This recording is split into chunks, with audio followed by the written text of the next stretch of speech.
Friends, welcome to my channel. तो आज के वीडियो में हम लोग पढ़ने वाले हैं क्लास 10th एनसीईआरटी का चैप्टर नंबर यानी 3 यानी धातु अधातु मेटल और एंड नॉन मेटल यानी मेटल एंड नॉन मेटल धातु और अधातु। इसमें कुछ क्वेश्चन हम लोगों ने कंप्लीट कर चुके थे, बाकी के क्वेश्चन इस वीडियो में समाप्त करेंगे और नेक्स्ट वीडियो में हम लोग का अगला चैप्टर रहेगा।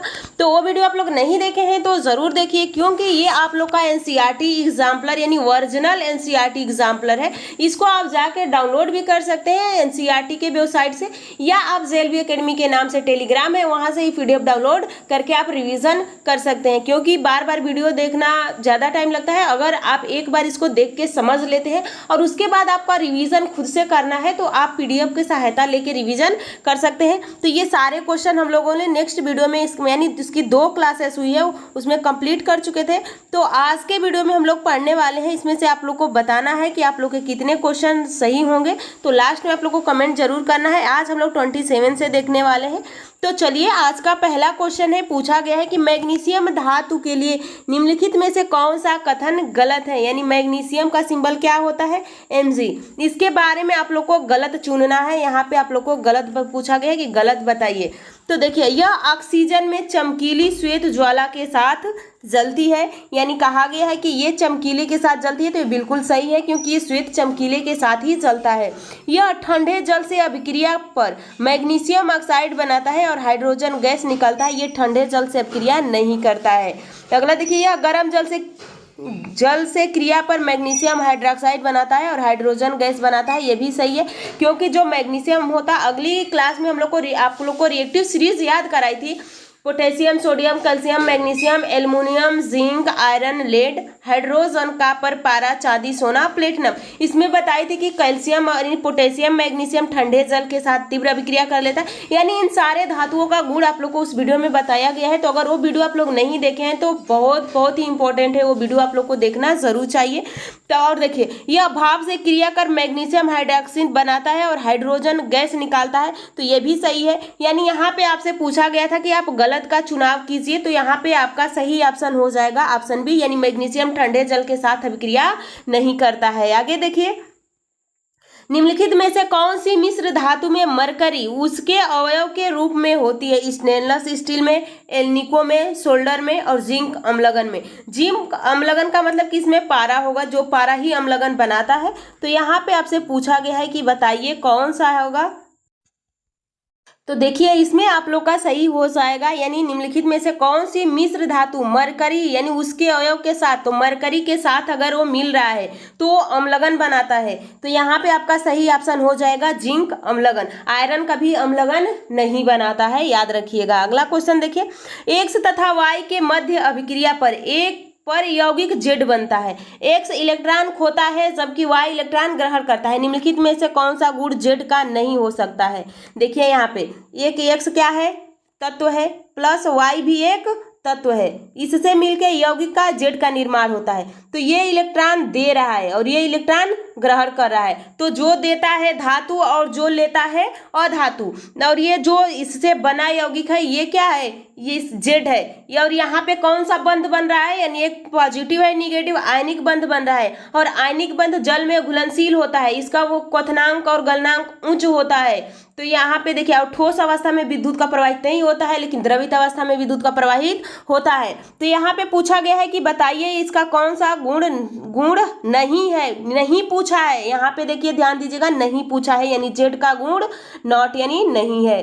तो यहाँ पे देखिए, उच्च गलनांक, यहाँ पे सीधा कौन सा बंध बन रहा है, आयनिक बंध बन रहा है। अगर आयनिक बंध के बारे में आपको पता है तो आसानी से इसको कर लेंगे। तो आयनिक बंध का गलनांक कुछ होता है, क्वथनांक कुछ होता है। गलनांक कुछ है, ये गुण है, यानी इसका गलनांक उच्च है, गुण है, लेकिन गलनांक निम्न कह दिया गया है। तो यहाँ पे गलनांक निम्न नहीं होता है, उच्च होता है। यही आपका सही हो जाएगा। गलित अवस्था में विद्युत का चालन होगा, ठोस अवस्था में पाया जाता है। जैसे NaCl, नमक ठोस अवस्था में होता है। क्या आप नमक को बिना पानी में डाले, बिना जल में घोले उसको अर्थिंग में डाला जाता है तो नहीं पकड़ेगा, लेकिन जब उसको पानी में घोल देंगे तो उसमें विद्युत प्रवाहित होने लगेगा। अगला क्वेश्चन देखिए, यहाँ पे देखिए, 3 तत्व एक्स वाई जेड के इलेक्ट्रॉनिक विन्यास दिया गया है और निम्नलिखित में से कौन सा कथन सही है। तो देखिए, यहाँ पे एक ट्रिक, जैसे कि एक्स है, हम यहाँ पे मान लेते हैं एक्स वाई जेड। अगर धातु होगा तो 1 2 3 होगा, ये तीनों है तो धातु है। यहाँ पे रहेगा तो यहाँ पे हो जाता है 5 6 7, ये आप लोग का अधातु हो जाता है। अगर उपधातु है तो 4 और 8 रहेगा। तो यहाँ पे देखिए दिया क्या गया है आप लोग से, यानी x के बाह्यतम कक्षा में कितना है 2 और 8 है। उसके बाद y के बाह्यतम कक्षा में कितना है 2 8 और 7 है। और यहाँ पे z के उपकक्षा में कितना है 2 8 और 2 है। तो ये धातु है या धातु है या धातु है, यानी x y अधातु है और z धातु है। तो y अधातु है और z एक धातु है। पूछा गया है कि बताइए इसमें से सही क्या है, यानी यहाँ पे आपको सही बताना है। तो यहाँ पे y अधातु है तथा z धातु है। y क्या है अधातु और z क्या है धातु, यहाँ पे सही हो जाएगा। अगला क्वेश्चन देखिए, धातुएं सामान्यतः क्षारीय ऑक्साइड की होती हैं। जैसे कि यहाँ पे धातु का ऑक्साइड जैसे NaO, ये इसका ऑक्साइड कैसा होगा क्षारीय होगा। जो धातु होगा उसका ऑक्साइड क्षारीय, और जो अधातु होगा तो अधातु ये हो जाएगा अम्लीय। ठीक है, अधातु अम्लीय। और उसके बाद एक याद रखेंगे तो एक आपको ऑटोमेटिक याद हो जाएगा। तो जो धातु का ऑक्साइड क्षारीय और धातु का ऑक्साइड अम्लीय। अब इसमें से आपसे पूछा क्या गया है, देखिए पूछा गया है कि बताइए धातुएं सामान्यतः क्षारीय ऑक्साइड की होती है। ये कह दिया गया है कि धातुएं क्षारीय ऑक्साइड की होती है। निम्नलिखित में से कौन सी धातु एक उभयधर्मी ऑक्साइड होती है। कुछ अपवाद होता है जैसे PbO AlO, ये सब क्या है ये उभयधर्मी होता है। तो यहाँ पे पूछा गया कि बताइए उभयधर्मी कौन सा होगा। तो यहाँ पे सोडियम नहीं होगा, कैल्शियम नहीं होगा, कॉपर नहीं होगा। यहाँ पे एल्युमिनियम यानी Al2O ये उभयधर्मी होता है, PbO भी उभयधर्मी होता है। अगला देखिए, सामान्यतः यह धातुएं विद्युत का चालक नहीं है। यह धातुएं में विद्युत चालन नहीं होता है, लेकिन इसका एक अपवाद होता है ग्रेफाइट में विद्युत का चालन होता है। तो निम्नलिखित में से कौन सा विद्युत का अच्छा चालक है। तो यहाँ पे सल्फर फ्लोरीन हीरा ग्रेफाइट। तो सही आंसर आपका हो जाता है ग्रेफाइट ही विद्युत का चालक होता है, क्योंकि इसमें हीरा का जो कार्बन होता है, कार्बन का चारों बॉन्ड जुड़ जाता है, यानी चारों कार्बन साझेदारी कर लेता है।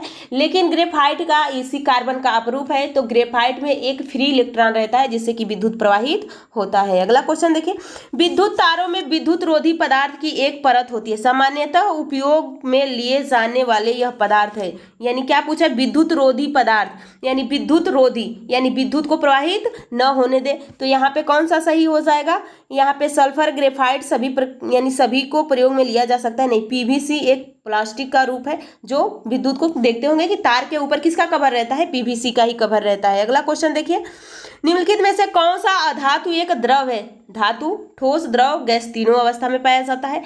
धातु केवल ठोस में पाया जाता है। कुछ अपवाद है, और इसमें जैसे कि धातु में अपवाद पारा है, द्रव अवस्था में पाया जाता है, और अधातु में अपवाद ब्रोमीन है। तो यहाँ पे सही ऑप्शन आपका ब्रोमीन हो जाएगा। अगला क्वेश्चन देखिए, निम्नलिखित में से कौन सा रासायनिक अभिक्रिया संपन्न होगी।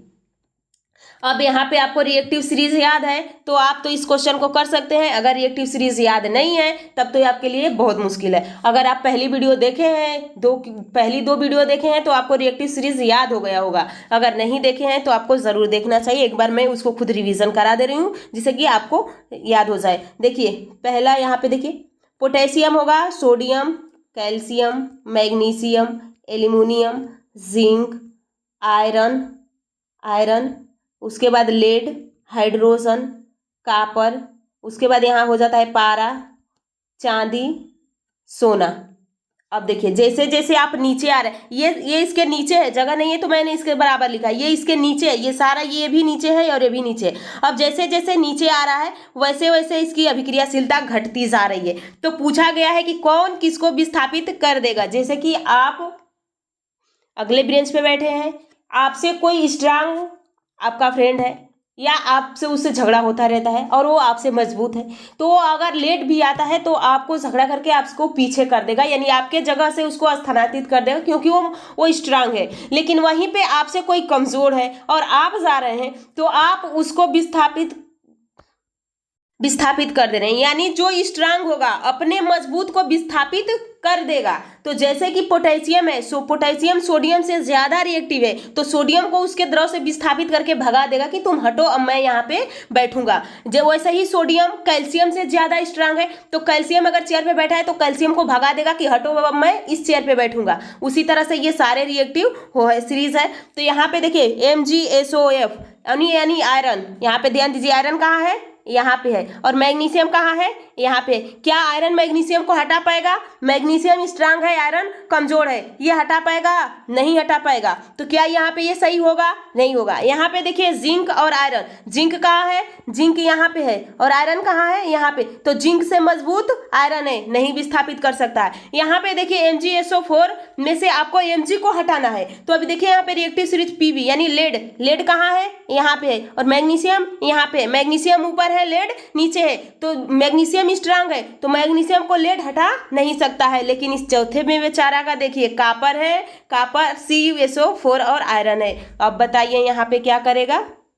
कापर बेचारा कहाँ है, यहाँ पे है, और आयरन कहाँ है, आयरन देखिए यहाँ पे है। अब स्ट्रांग कौन है, आयरन है। आयरन इस कापर को हटाएगा और खुद आके यहाँ पे बन जाएगा FeSO4। तो सही आंसर कौन सा हो जाएगा? Option D. अगला क्वेश्चन देखिए, निम्नलिखित में से कौन सा विद्युत अपघटनीय परिष्करण का सही व्याख्या करता है? तो यहाँ पे ध्यान दीजिएगा, कैथोड हमेशा निगेटिव होता है, एनोड पॉजिटिव होता है। तो यहाँ पे पूछा गया है कि सही व्याख्या आपको करना है। तो निगेटिव के तरफ पॉजिटिव जाता है, यानी धातु किधर जाएगा, पॉजिटिव। अधातु यानी धातु जाएगा निगेटिव के तरफ, और अधातु जाएगा पॉजिटिव की तरफ। तो देखिए यहाँ पे आपका सही आंसर कौन हो सकता है? देखिए यहाँ पे कापर क्या है, धातु है, तो धातु किधर जाएगा, धातु पे कैसा पॉजिटिव होता है, यानी मेटल पे आप लोग का पॉजिटिव होता है, और यहाँ पे नॉन मेटल पे कैसा होता है, नॉन मेटल पे निगेटिव होता है। धातु निगेटिव होता है, धातु पॉजिटिव होता है। तो यहाँ पे कापर क्या है, धातु है, और कैथोड क्या है, निगेटिव। तो हमेशा कापर किधर जाने की कोशिश करेगा, पता है कि अपोजिट साइड रहता है। जैसे प्लस प्लस है तो प्रतिकर्षण करेगा, और प्लस माइनस है तो आकर्षण करेगा। कैथोड निगेटिव है और धातु पॉजिटिव है, तो इधर से देखिए निकल के किधर जा रहा है, इधर जा रहा है, यानी इस कैथोड के तरफ जा रहा है। तो ऑप्शन सी आपका सही हो जाएगा। और ये चैप्टर आप लोग का कंप्लीट होता है। तो उम्मीद करती हूँ कि सारे क्वेश्चन आप लोग को समझ में आए होंगे, और इसको आप लोग 1-2 बार रिवीजन जरूर कीजिएगा। देखिए आप किसी भी एग्जाम की तैयारी कर रहे हैं, अगर आप NCERT एग्जाम्पलर नहीं कर रहे हैं तो आपकी ये बहुत बड़ी गलती है, क्योंकि आपको एग्जाम्पलर करना बहुत ही ज़रूरी है। थ्योरी पढ़ना है, उसके बाद एग्जाम्पलर करना है, उसके बाद उस चैप्टर से जितने क्वेश्चन बन सकते हैं उन क्वेश्चन का प्रैक्टिस करना है, जिससे कि आपका वो जो सब्जेक्ट यानी जो चैप्टर है मजबूत हो जाए। तो आप लोग की थ्योरी की भी क्लासेस चल रही है, NCERT का ये NCERT सीरीज भी चल रही है। 9th का कंप्लीट हो चुका है, ये 10th का है। तो 10th में हम लोग तीसरा चैप्टर कंप्लीट कर चुके हैं। तो आप लोग कमेंट करके ज़रूर बताइएगा कि ये क्लास आप लोग को कैसा लगा, आप लोग के कितने सही हुए। अगर आप लोग को और किसी चीज़ की आवश्यकता हो, अगर आपका कोई टॉपिक ज़्यादा वीक हो, तो आप चाहते हो पढ़ना, तो उसको भी कमेंट में लिख दीजिएगा। मैं उसको बिल्कुल आसान भाषा में